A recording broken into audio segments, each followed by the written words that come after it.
Hello dear student, आपका स्वागत है हमारे यूट्यूब चैनल में। कल लेक्चर नहीं पढ़ पाया था क्योंकि यही एमसीक्यू क्वेश्चन आपका लेक्चर बनाया गया था, बट अपलोडिंग में थोड़ा सा प्रॉब्लम हो गई थी। तो आज हम देख रहे हैं, ठीक है, एमसीक्यू क्वेश्चन भी सॉल्व करेंगे, उसके बाद जो है लेक्चर भी देखेंगे उसको भी। तो अभी हम यहाँ पर स्टार्ट कर रहे हैं। पहला क्वेश्चन यहाँ पर आपका मिल रहा है, the Indian standard code of practice for plain and reinforced concrete is, ठीक है, कह रहे हैं क्या कि पीसीसी के लिए तथा आरसीसी के लिए जो इंडियन स्टैंडर्ड कोड है वो क्या है। तो हम कहेंगे इन दोनों के लिए जो इंडियन स्टैंडर्ड कोड होता है वो हमारा कितना होता है, 456, ठीक है। IS कोड 456 1978, ठीक है। दूसरा हमारा क्या होता है, IS 456 2000, क्लियर हुआ। इसके बाद 2015 में भी इसमें संशोधन हुआ था, लेकिन उसका अभी तक हम यूज़ नहीं करते हैं हर जगह, ठीक है। तो हम कहेंगे क्या, पीसीसी और आरसीसी इन दोनों के लिए जो भी कोड होगा, ठीक है, जो भी कोड होगा वो कोड कौन सा होगा, तो हम कहेंगे IS कोड 456। बता पाए, क्लियर हुआ यहाँ से। नेक्स्ट क्वेश्चन हम देख रहे हैं। जब नेक्स्ट क्वेश्चन हम देखेंगे तो वहाँ पर आपको देखने को मिल रहा है कि IS 456 रिकमेंड्स, ठीक है, working stress method of design, ultimate load method of design, limit stress method of design, both A and C. तो यहाँ पर हम कह रहे हैं क्या कि IS कोड 456 जो रिकमेंडेशन करता है वो तीनों की करता है, अर्थात WSM भी होगा, अल्टीमेट लोड स्ट्रेस मेथड भी होगा, लिमिट स्ट्रेस मेथड भी होगा। ये तीनों ही आपका इसी कोड के अंतर्गत लिया जाता है, क्लियर हुआ। परंतु जो हम ज़्यादातर यूज करते हैं वो WSM का यूज़ करते हैं और LSM का यूज़ करते हैं। ये अल्टीमेट लोड मेथड या अल्टीमेट स्ट्रेंथ मेथड जो होता है इसको हम ज़्यादातर यूज नहीं करते हैं, तो इसलिए हम कहेंगे यहाँ पर, अच्छा, ऑप्शन में अगर A, B और C तीनों होता तो हम इसको सही करते, लेकिन ये तीनों है नहीं, हम कह रहे हैं केवल 2 मिल रहा है, तो हम कहेंगे ये हम क्या करेंगे, यहाँ पर सही करेंगे, क्लियर हुआ। अर्थात अगर हम बात करेंगे तो हम कहेंगे क्या कि IS कोड का जो रिकमेंडेशन होगा वो हमारा कौन सा होगा, बोथ ए एंड सी, अर्थात वर्किंग स्ट्रेस भी रहेगा और लिमिट स्टेट भी रहेगा। अगर ABC तीनों दिया गया है तो हम उसको सही करेंगे, क्लियर हो यहाँ से। नेक्स्ट क्वेश्चन देख रहे हैं। नेक्स्ट क्वेश्चन में आपको देखने को मिल रहा है, ठीक है, the compressive strength of concrete, ठीक है, the compressive strength of concrete is about 10 to 15% of its tensile strength, clear हुआ। ये क्या कह रहे हैं, कह रहे हैं कि कंक्रीट की कंप्रेसिव स्ट्रेंथ उसकी टेंसाइल स्ट्रेंथ का 10 से 15% होता है। तो हम कहेंगे बिल्कुल नहीं, क्योंकि टेंसाइल स्ट्रेंथ 10 से 15% होता है, ना कि कंप्रेसिव स्ट्रेंथ होता है, क्लियर हुआ। तो हम कहेंगे कि यहाँ पर ये क्या है आपका, फॉल्स। बता, क्लियर हुआ, क्योंकि कंप्रेसिव स्ट्रेंथ बहुत ही अधिक होता है, टेंसाइल स्ट्रेंथ 10 से 15%, फटिग स्ट्रेंथ नेग्लेक्ट होता है या नेग्लिजिबल लिया जाता है, क्लियर हुआ यहाँ से। तो तीसरे का हम यहाँ पर क्या देख रहे हैं, फॉल्स। 4 नंबर की अगर हम बात करेंगे तो 4 नंबर पे भी आपको देखने को मिल रहा है, generally strength of concrete is considered negligible or very low, ठीक है। तो यहाँ पर कह रहा है कि स्ट्रेंथ में नेग्लिजिबल है, जनरली कंक्रीट की जो स्ट्रेंथ होती है वो किस में नेग्लेक्ट लिया जाता है या वेरी लो, अर्थात बहुत ही कम लिया जाता है। तो कंप्रेशन में बहुत ही अधिक होता है, टेंशन में 10 से 15% लिया जाता है। फटिग लेस की अगर हम बात करेंगे या फटिग की हम बात करेंगे तो कहेंगे 0। क्यों, फटिग का मतलब ये हुआ कि किसी भी कंक्रीट में रिसाइकलिंग या किसी भी मटेरियल में रिसाइकलिंग जितना ज़्यादा होगा उसकी फटिग स्ट्रेंथ उतनी ही अधिक होगी, ठीक है। यदि कंक्रीट की रिसाइकलिंग रेट 20,000 के आसपास आ जाए तो हम कहेंगे कि यह फटिग है, फिर यह क्या है, फटिग है। परंतु इतना होता नहीं है तो हम कहेंगे कि कंक्रीट एक ब्रिटल मटेरियल है और इसलिए भी हमारा क्या है, फटिग लेस होता है। अर्थात हम कहेंगे कि कंक्रीट की जो स्ट्रेंथ होगी, फटिग स्ट्रेंथ होगी, वह फटिग स्ट्रेंथ यहाँ पर क्या होती है, 0 होती है। बता, क्लियर हो। अगर रिसाइकलिंग 1 या 1 से अधिक है तो हम कहेंगे फटिग है, ठीक है। अगर रिसाइकलिंग का मान 1 से अधिक या इन्फाइनाइट है अर्थात अनंत है तो हम कहेंगे अच्छा है फटिग, ठीक है, गुड फटिग है। अगर रिसाइकलिंग का मान, ठीक है, 1 से कम या हम कह रहे हैं 0 है तो उसको हम कहेंगे फटिग लेस। फटिग लेस हम कभी भी उसको बेंड नहीं कर सकते हैं, ये सोम की चीज़ें हैं, ठीक है। वहाँ पर जा कर के आप अच्छे से समझ में आएगा। तो यहाँ पर हम डायरेक्ट देख रहे हैं क्या कि जब हम कंक्रीट को, ठीक है, बेंड नहीं कर सकते हैं अर्थात बेंड करेंगे क्रैकिंग आएगी, क्योंकि यह एक ब्रिटल मटेरियल है। तो अतः हम कहेंगे कंक्रीट की जो फटिग स्ट्रेंथ होती है वो हमारा क्या होता है, शून्य होता है, अर्थात नेग्लेक्ट होता है, हम कहेंगे बहुत ही कम होता है। क्लियर हुआ यहाँ से? ठीक है, अगले हम बात करेंगे plain cement concrete is strong in taking. Clear हुआ? Plain cement concrete is strong in taking. ठीक है, कौन सा भाई? कंप्रेसिव स्ट्रेंथ, क्योंकि कंप्रेसिव स्ट्रेंथ अगर प्लेन सीमेंट कंक्रीट की हम बात करेंगे तो यह कंप्रेसिव स्ट्रेस को बेयर करने के लिए क्या होता है, बहुत ही अधिक मजबूत होता है, या बहुत ही ज़्यादा स्ट्रेंथ बेयर करता है। कौन सा? Compressive strength. क्लियर हुआ? नेक्स्ट क्वेश्चन हम देख रहे हैं। नेक्स्ट क्वेश्चन में आपको देखने को मिल रहा है workability of concrete for a given water content is good if the aggregate are. Clear हुआ? Angular aggregate, flaky aggregate, rounded aggregate, irregular aggregate. तो हम जानते हैं कि यदि वर्ड्स का मान कम होगा तो वाटर सीमेंट पेस्ट वहाँ पर कम खर्च होगा, और बाकी जो बचेगा वह वर्केबिलिटी को प्रदान करता है। क्लियर हुआ? अब वर्केबिलिटी को अगर देखना है तो आप सिटी में देख के पढ़िएगा, वो सिटी में आपको अच्छे से बताया गया है। तो हम यहाँ पर कह रहे हैं कि जिसका सरफेस स्मूथ होगा उसकी वर्केबिलिटी यहाँ पर क्या होगी, अधिक होगी। तो यहाँ पर हम देख रहे हैं कि हमें एक ही चीज़ मिल रहा है, कौन सा? Rounded aggregate. ठीक है, एंगुलर फ्लैकी। अच्छा, हम यहाँ पर इसको विस्तार इसलिए नहीं कर रहे हैं क्योंकि ये सब सिटी की चीज़ें हैं, ये आप पढ़े हो। ठीक है, हम यहाँ पर आरसीसी की बात कर रहे हैं तो हम ज़्यादातर इस पर ध्यान नहीं देंगे। क्लियर हुआ? हम बताते हुए चल रहे हैं क्योंकि आप इसको मान रहे हैं पीछे आप पढ़े हो। ठीक है, एंगुलर एग्रीगेट क्या होता है? एंगुलर एग्रीगेट आपका, ठीक है, रफ सरफेस होता है। फ्लैकी भी आपका वैसे रहता है। इरेगुलर एग्रीगेट वो भी आपका रफ सरफेस रहता है। ठीक है, राउंडेड एग्रीगेट स्मूथ सरफेस होता है, इसलिए इसमें वर्ड्स क्या होते हैं, कम होते हैं। स्टील क्लोराइड्स इन एक्सपोजर। ठीक है, नेक्स्ट क्वेश्चन हम देख रहे हैं steel chlorides in exposure of air and moisture and rust has. हमने कहा ये हमारे पास एक स्टील है, इस स्टील बार को हमने क्या किया, वातावरण में खुला छोड़ दिया। जब वातावरण में खुला हमने छोड़ा तो हमने क्या देखा कि ये कुछ नमी ग्रहण करके क्या करता है अपने ऊपर, ठीक है, एक परत बना लेता है अपने ऊपर। क्या करता है? परत बना लेता है।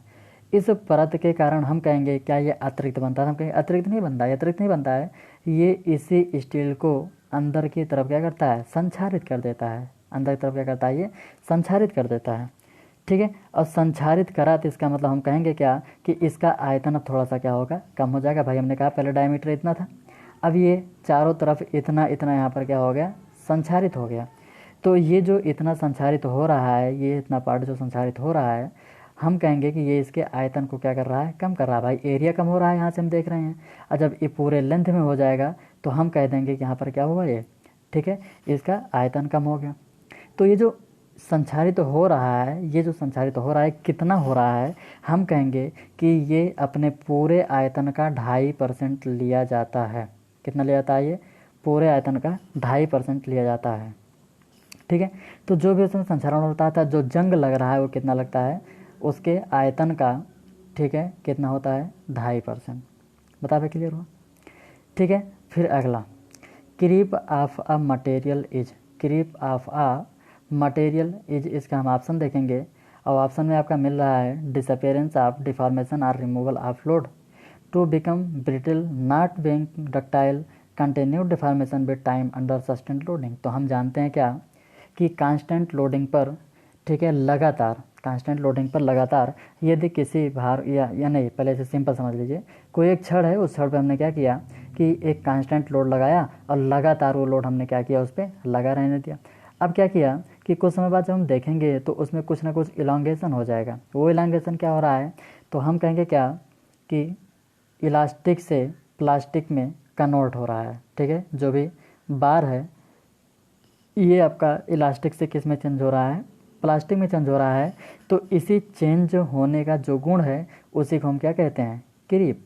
ठीक है, उसे हम क्या कहते हैं, क्रीप। तो क्रीप क्या होता है, एक परमानेंट डिफॉर्मेशन होता है। क्रीप क्या एक प्रकार से परमानेंट डिफॉर्मेशन है। जैसे अगर किसी की हाइट अगर कम है तो वो क्या करता है, एक स्थान पर लटकना स्टार्ट कर देता है।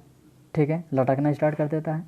और जब लटकता है तो धीरे धीरे क्या एक ही दिन में उसकी लंबाई बढ़ जाती है, तो हम कहेंगे बिल्कुल नहीं, उसको कंटिन्यू, ठीक है, लटकना पड़ेगा। जब कंटिन्यू लटकता रहता है तो उसमें डिफॉर्मेशन होना स्टार्ट हो जाते हैं। जब डिफॉर्मेशन होना स्टार्ट हुआ तो हम, ऐसा तो है नहीं कि जब ये लटका था तब इसकी लंबाई कैपिटल एल थी, और जब इसको उतार के रखा गया ज़मीन पर इसकी लंबाई स्मॉल एल हो गई, और capital L is greater than small L. क्या ऐसा संभव है? तो हम कहेंगे बिल्कुल नहीं।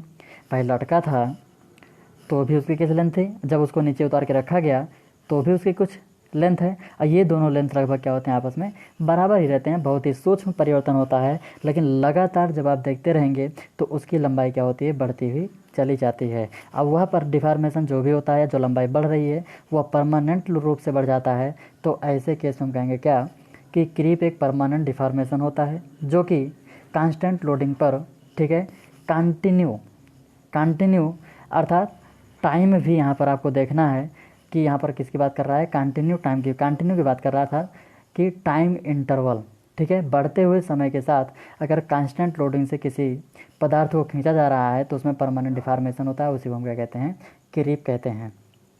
ठीक है, तो कंटिन्यू डिफॉर्मेशन होगा, ठीक है, कंटिन्यू डिफॉर्मेशन होगा with time under sustained loading. Sustained का मतलब क्या होता है, कांस्टेंट लोडिंग। क्लियर हो यहाँ पर। Disappearance of deformation on removal of load, इसका मतलब क्या है, इसका मतलब यहाँ पर देख रहे हैं क्या, disappearance of deformation on removal of load, अर्थात लोड हटाने के बाद जो उसमें डिफॉर्मेशन को प्रदर्शित करता है उसको हम क्रीप कहेंगे। तो हम कहेंगे बिल्कुल नहीं, क्योंकि क्रीप एक परमानेंट डिफॉर्मेशन होता है। ठीक है, यह एक टाइम इंटरवल पे हम चेक करते हैं, अर्थात हम कहेंगे टाइम डिपेंडिंग भी होता है, टाइम डिपेंडेंट भी होता है। ठीक है, टाइम डिपेंडेंट भी होता है। अब इसको अधिक विस्तार से देखने के लिए आपको सोम में जा कर के देखना पड़ेगा। ठीक है, हाँ, अब यहाँ पर ये मत सोचना कि इसको बता रहे हैं तो उसको सारी चीज़ बताना चाहिए, ऐसा नहीं है। ठीक है, तरीका कुछ हमारा अलग ही रहता है। ये सारी चीज़ें आपको हमने बता दिया है, अब आपको नहीं याद है तो ये आपकी प्रॉब्लम है। ठीक है, उसको याद रखिए, क्योंकि हर बार दूसरे को दोष नहीं, अपना भी कभी दोष ले लिया करो। ठीक है, पढ़ाया गया है, ये सारी चीज़ें आपको तैयार होना चाहिए। ठीक है, हम तो सिर्फ आपको क्वेश्चन दे रहे हैं कि क्वेश्चन कैसे पूछता है, और अगर आप पढ़े हो तो ये सारे क्वेश्चन बहुत ही आराम से एक बार के पढ़ने से ही आप टिक कर सकते हो। ठीक है, तो ये चीज़ अपना ध्यान में रखो। ठीक है, चलिए अगला क्वेश्चन हम देख रहे हैं। अगला क्वेश्चन आपका मिल रहा है अंडर कांस्टेंट लोड। ठीक है, under constant load the creep strain in concrete. Constant load के अंतर्गत जो क्रीप स्ट्रेन होता है कंक्रीट में वो किस पर निर्भर करता है। तो हमने अभी थोड़ी देर ऊपर पहले बताया था क्या, टाइम डिपेंडेंट होता है। क्लियर हुआ, टाइम डिपेंडेंट होता है। अगला हम देखेंगे the effect of creep on modular ratio. ठीक है, the effect of creep on modular ratio is, ठीक है, यहाँ पर हम क्या देख रहे हैं कि मॉडुलर रेशियो डिक्रीज होगा, मॉडुलर रेशियो इंक्रीज होगा, मॉडुलर रेशियो, ठीक है, या तो डिक्रीज होगा या तो इंक्रीज होगा। तो यहाँ पर हमें क्या देखने को मिलेगा, तो यहाँ पर हम कहेंगे क्या, कि ये जो मॉडुलर रेशियो है यम इज इक्वल टू होता क्या है, तो हम जानते हैं ई एस अपान में क्या होता है, ये ई सी। बता पाए, क्लियर हुआ। तो क्रीप होने के कारण कंक्रीट की जो स्ट्रेंथ होती है वो स्ट्रेंथ क्या होती है, थोड़ा सा कम हो जाती है, और जब स्ट्रेंथ यहाँ पर कम हो रहा है तो हम मॉडुलर रेशियो यहाँ पर क्या हो रहा है, इंक्रीज हो रहा है। तो ऐसे केस में हम कहेंगे कि क्रीप के बढ़ने से या क्रीप का मॉडुलर रेशियो पर जो प्रभाव पड़ता है वो मॉडुलर रेशियो को क्या करता है, इंक्रीज कर देता है। बता पाए, क्लियर हुआ यहाँ से। ठीक है, अगला क्वेश्चन हम देख रहे हैं, क्वेश्चन नंबर 11। ये दिख रहा है the characteristic strength of M15 concrete. ये हमारा क्या है, तो हम जानते हैं कि जो यम होता है वो मिक्स को प्रदर्शित करता है। जो यम है वो किसको प्रदर्शित कर रहा है, मिक्स को प्रदर्शित कर रहा है, और फिर जो आगे नंबर लिखा रहता है वो उसके कैरेक्टरिस्टिक स्ट्रेंथ को दर्शाता है। कैरेक्टरिस्टिक स्ट्रेंथ क्या है, हमने कहा कि यदि 150 mm का एक क्यूब बनाया जाए, 150 mm का एक क्यूब बनाया जाए, और इस क्यूब को, ठीक है, इस क्यूब के हमने क्या किया, 28 दिन तक तराई किया 90% ह्यूमिडिटी पर, 28 दिन तक, ±2 डिग्री सेल्सियस। ठीक है, 27 ±2 डिग्री सेल्सियस, 28 दिन तक 90% ह्यूमिडिटी के साथ हमने क्या किया, इसका क्यूरिंग किया। क्यूरिंग करने के बाद जब इसको कंप्रेसिव स्ट्रेंथ टेस्टिंग मशीन पर रखा गया तो इसकी जो स्ट्रेंथ थी वो था 15 न्यूटन पर mm², 15 न्यूटन पर mm²। ठीक है, तो वो उसकी क्या कहलाएगी, कैरेक्टरिस्टिक स्ट्रेंथ कहलाएगी। बता भाई, क्लियर हुआ यहाँ से, कैरेक्टरिस्टिक स्ट्रेंथ रहेगा। अब यहाँ पर हम देख रहे हैं कि जो यम लिखा है ये यम क्या है, तो यम हमारा है मिक्स। मिक्स का मतलब क्या, कंक्रीट किस ग्रेड की हम बना रहे हैं, उसमें सीमेंट कितना होगा, सैंड कितना होगा, एग्रीगेट कितना होगा। ठीक है, इन सब के आधार पर उसके बाद जब हम 15 की बात कर रहे हैं तो उसकी कंप्रेसिव स्ट्रेंथ की बात कर रहा है, ठीक है। और इस कंप्रेसिव स्ट्रेंथ की हम बात करेंगे तो हम आगे ऊपर देखेंगे क्या कि the characteristic strength of M15 concrete, ठीक है। तो M15 ग्रेड का मतलब क्या, आगे जो नंबर लिखा है उसकी करेक्टरिस्टिक स्ट्रेंथ को दर्शा रहा है, वो भी किस में, न्यूटन पर mm स्क्वायर में। तो हमने कहा ये ऑप्शन किसका होगा सही, ये होगा। कभी कभी क्या होता है कि ऑप्शन में 15 न लिख करके 150, लेकिन यहाँ पर ऑप्शन बदल करके किलोग्राम पर सेंटीमीटर स्क्वायर लिख देता है, किलोग्राम पर सेंटीमीटर स्क्वायर लिख देता है। तो कुछ नहीं है, वही 15 न्यूटन पर mm स्क्वायर को हमने चेंज किया है किसमें, किलोग्राम पर सेंटीमीटर स्क्वायर में, और वो आपका कितना आ गया है 150 किलोग्राम पर सेंटीमीटर स्क्वायर। क्लियर हुआ। कुछ नहीं है, वही M15 ग्रेड के कंक्रीट है, कुल मिला के वहाँ पर यूनिट क्या कर दिया गया है, चेंज कर दिया गया है। क्लियर हुआ। क्वेश्चन नंबर 12 की हम जब बात करेंगे तो क्वेश्चन नंबर 12 में हम देखेंगे, बोल रहा है the characteristic compressive strength of M13, ठीक है, ग्रेड कंक्रीट एज पर IS 456/2000, ठीक है। इसका मतलब क्या है भाई, जो भी ऊपर देखे थे जो नंबर लिखा है वही उसकी क्या है, कंप्रेसिव स्ट्रेंथ है, वो भी किसमें, न्यूटन पर mm स्क्वायर में, किसमें, न्यूटन पर mm स्क्वायर में। और जब इसी को हम जब इसको हम और आगे खोलते हैं तो हमारा किस में जाता है, मेगा पास्कल में, इसलिए M30 का मान किस में आएगा आपका 30 मेगा पास्कल। क्लियर हुआ। आगे हम देख रहे हैं, कह रहा है to prevent sulphate attack in concrete for preparing concrete mix water pH must within, to prevent sulphate attack in concrete for preparing concrete mix water pH must within. ये कह रहा है क्या कि कंक्रीट के लिए, या हम कह रहे हैं कंक्रीट को सल्फेट अटैक के प्रति हमें रोकना है और हमें उसके लिए कंक्रीट तैयार करना है, ठीक है। कंक्रीट को क्या करना है, सल्फेट अटैक के प्रति रोकना है, या प्रिवेंट करना मतलब रोकना है। और ऐसे कंक्रीट को तैयार करने के लिए जो वाटर का pH मान होगा वो कितना होना चाहिए। हम जानते हैं कि वाटर का pH मान, ठीक है, 6 से 9 के बीच होता है। अगर इससे ज़्यादा होगा तो भी बुरा प्रभाव पड़ेगा, इससे कम होगा तो भी उस पर बुरा प्रभाव डालेगा। तो हम कहेंगे इसके pH मान पर कोई प्रभाव नहीं पड़ता है, pH मान आपका 6 से 9 ही रहेगा। क्लियर हुआ। क्वेश्चन नंबर 14 की हम बात करते हैं, वहाँ पर दिख रहा है आपको, the concentration of organic solid in water to be used in reinforce cement concrete. ये कह रहे हैं क्या कि कंक्रीट को या रेनफोर्स सीमेंट कंक्रीट को बनाने के लिए जो वाटर यूज किया गया है उसमें ऑर्गेनिक सॉलिड का कंसंट्रेशन कितना होता है, ठीक है, ऑर्गेनिक सॉलिड का कंसंट्रेशन कितना होता है। तो हम थोड़ा सा यहाँ पर देखने का प्रयास करते हैं, ठीक है।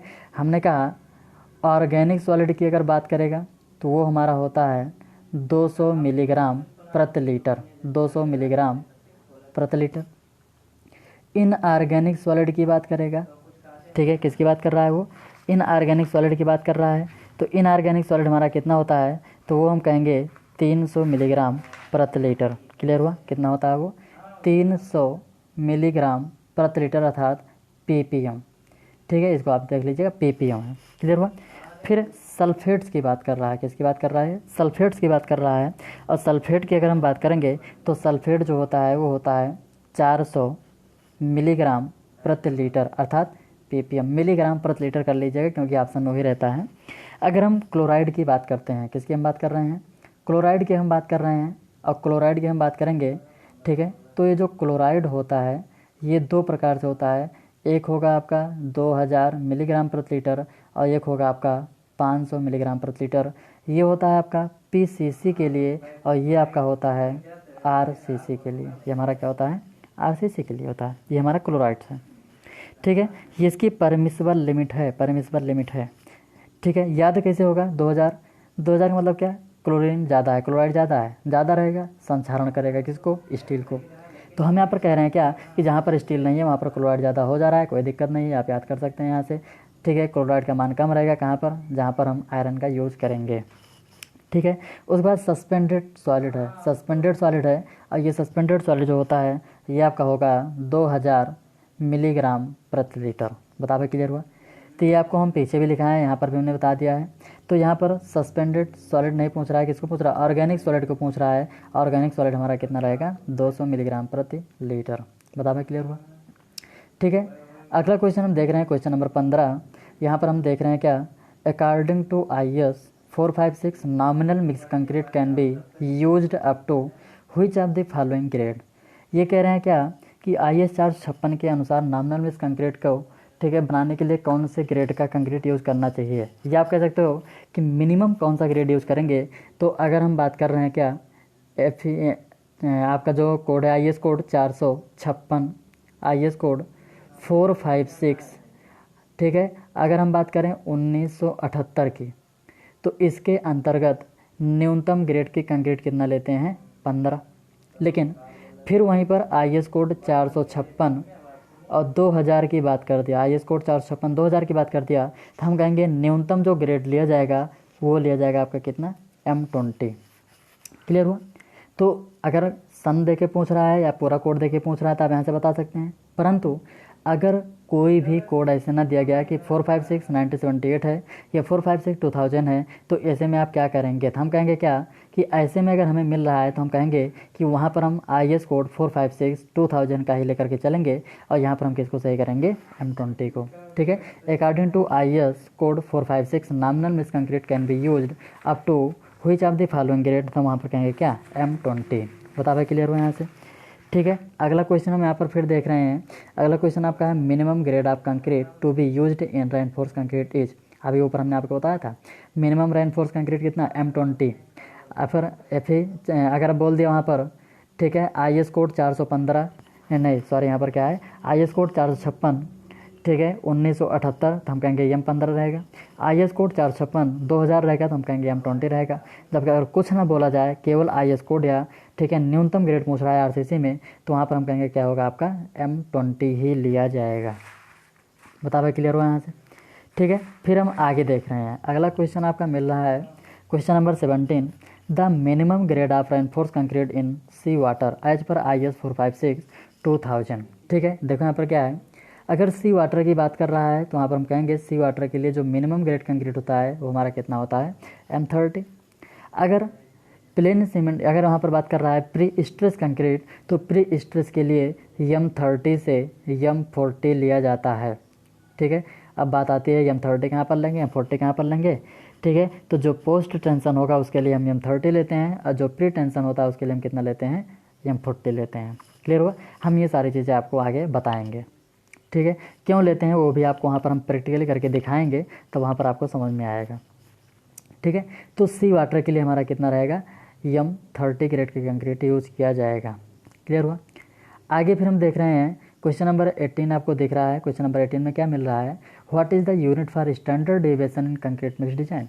ठीक है, स्टैंडर्ड डेविएशन क्या होता है, अर्थात यूनिट का सिंपल भाषा में आप समझ सकते हो, what is the unit of standard deviation in concrete mix design, अर्थात कंक्रीट मिक्स डिजाइन की जो यूनिट होती है स्टैंडर्ड, वो क्या होती है। तो हम कहेंगे कोई यूनिट नहीं होती है। क्यों, क्योंकि एक निश्चित यूनिट नहीं होती है, कहीं कहीं पर वैल्यूम के आधार पर ले लेते हैं, कहीं कहीं पर उसको वेट के आधार पर ले लेते हैं। हर ग्रेड की कंक्रीट के लिए हर प्रकार से वेट या वैल्यूम में, ठीक है, डेविएशन किया जाता है या वेरिएशन किया जाता है, इसलिए हम कहेंगे कि उसका यहाँ पर क्या लिखेंगे, नो यूनिट। बता भाई, क्लियर हुआ यहाँ से। ठीक है, नो यूनिट हो गया। अगला क्वेश्चन हम देख रहे हैं क्या, अगला क्वेश्चन हम देख रहे हैं कि यहाँ पर क्वेश्चन नंबर 19 मिल रहा है, the reinforcement in RCC tax. Reinforcement, RCC में रेनफोर्समेंट क्या ग्रहण करने के लिए दिया जाता है, टेंसाइल स्ट्रेंथ। भाई ठीक है, हमने कहा कि PCC जो है वो कंप्रेशन में तो मजबूत रहती ही है, लेकिन टेंशन में नहीं रहती है मजबूत, अर्थात वीक होती है। इसी वीक को हम दूर करने के लिए, वीकनेस को दूर करने के लिए हम क्या करते हैं, स्टील डाल देते हैं। तो हमारा किसको बियर करता है, टेंसाइल स्ट्रेस को बियर करता है, टेंसाइल स्ट्रेंथ को बियर करता है। क्लियर हो यहाँ से। ठीक है, फिर आगे, अच्छा इसको अगर विस्तार से आपको देखना है, जाके आप प्रीवियस लेक्चर हमारा देखिए, वहाँ पर हमने आपको डायग्राम बना करके बढ़िया आपको बताया है। ठीक है, अगले लेक्चर जो भी हमारा बनेगा लिमिट स्टेट का इंट्रोडक्शन, वहाँ पर भी हम इस चीज़ को थोड़ा सा बात करेंगे, वहाँ पर भी आप देख सकते हो। ठीक है, क्वेश्चन नंबर 20 की अगर हम बात करेंगे तो क्वेश्चन नंबर 20 में आपको दिख रहा है, why steel is commonly used as good reinforcing material. ठीक है, यहाँ पर कह रहा है कि रेनफोर्सिंग मटेरियल के रूप में स्टील ही हमारा सामान्यतः यूज़ किया जाता है और यह अच्छा भी रहता है। या हम कह सकते हैं कि रेनफोर्सिंग या गुड रेनफोर्सिंग मटेरियल के लिए स्टील का ही यूज़ क्यों किया जाता है, तो हम यहाँ पर कहेंगे क्या, इट इज़ चीपली, अर्थात यह सस्ता होता है। दूसरी अगर हम बात करेंगे तो हम कहेंगे thermal of coefficient is nearly equal to concrete. क्यों, सही है कि नहीं। ठीक है, alpha S is equal to हमारा क्या होता है, alpha C. 1.2 into 10⁻⁵, 1.2 into 10⁻⁵। Steel की अगर हमने बात किया तो हमने कहा 1.2 इंटू 10⁻⁵, और अगर कंक्रीट की हमने बात किया तो हम जानते हैं 0.9, ठीक है, यहाँ पर पॉइंट नहीं लग रहा है भाई, थोड़ा सा समझ, हाँ 0.9 इंटू 10⁵ से 1.2, ठीक है, 1.2 इंटू 10⁻⁵ लिया जाता है। ये किस पर डिपेंड करता है, तो उसके कोर्स एग्रीगेट पर डिपेंड करता है। और कोर्स एग्रीगेट के लिए हमने प्रीवियस लेक्चर में सबका थर्मल ऑफ कोएफिशिएंट लिखा है, ठीक है। वहाँ पर स्टील के लिए थोड़ा सा मिस्टेक हुआ है, उसको आप करेक्शन कर लीजिएगा। स्टील के लिए थर्मल ऑफ कोएफिशिएंट जो भी होगा 1.2 इंटू 10⁻⁵ लिया जाता है। क्लियर हुआ? तो ये हो गया। फिर आगे हम क्या देख रहे हैं, फिर हम आगे क्या देख रहे हैं, हम कह रहे हैं कि यहाँ पर हमें कुछ और देखने को मिला, it is possesses low tensile strength. तो क्या ये लो टेंसाइल स्ट्रेंथ होता है स्टील की? तो हम कहेंगे बिल्कुल नहीं। क्यों भाई? कंप्रेसिव स्ट्रेंथ और टेंसाइल स्ट्रेंथ ये दोनों आपस में लगभग क्या होते हैं, लगभग आपस में बराबर होते हैं। क्लियर हुआ? तो पहला दूसरा यहाँ पर सही था, तीसरा हमने यहाँ पर कहा गलत है। जब हम चौथे की बात की, it develop good bond with concrete, तो हम कहेंगे हाँ, स्टील या रेनफोर्सिंग जो भी होता है, इन दोनों का थर्मल ऑफ कोएफिशिएंट बराबर होने के कारण हम कहेंगे इनकी बॉन्ड स्ट्रेंथ भी क्या होती है, लगभग अच्छी होती है। अर्थात पहला दूसरा और चौथा सही है। तो हम कह रहे हैं ऑप्शन नंबर यहाँ पर कौन सा सही होगा, ए वाला ऑप्शन सही होगा। क्लियर हुआ? तो उम्मीद करते हैं कि 20 क्वेश्चन आज हम कराए हैं। अगर ये 20 क्वेश्चन आप लोग पढ़ रहे हैं, आपका जो कमेंट आएगा, ठीक है, उसको हम देखेंगे। अगर यहाँ पर पढ़ने में आपको समझने में दिक्कत है बताइएगा, हम इसको व्हाइट बोर्ड पर भी आपको करा देंगे। क्लियर हुआ? तो आज हम केवल 20 क्वेश्चन डाल रहे हैं। कल के लेक्चर में या कल में आपका, ठीक है, 40 से 50 क्वेश्चन का आपको मिलेगा। ठीक है, कम से कम 50 से 60 क्वेश्चन आपको पर डे इसी प्रकार से मिलते रहेंगे। ठीक है, तो अगर कोई डाउट्स हो तो आप कमेंट कीजिएगा। अगर अच्छा लगा हो तो लाइक भी कीजिए, सब्सक्राइब भी कीजिएगा। ठीक है, थैंक यू।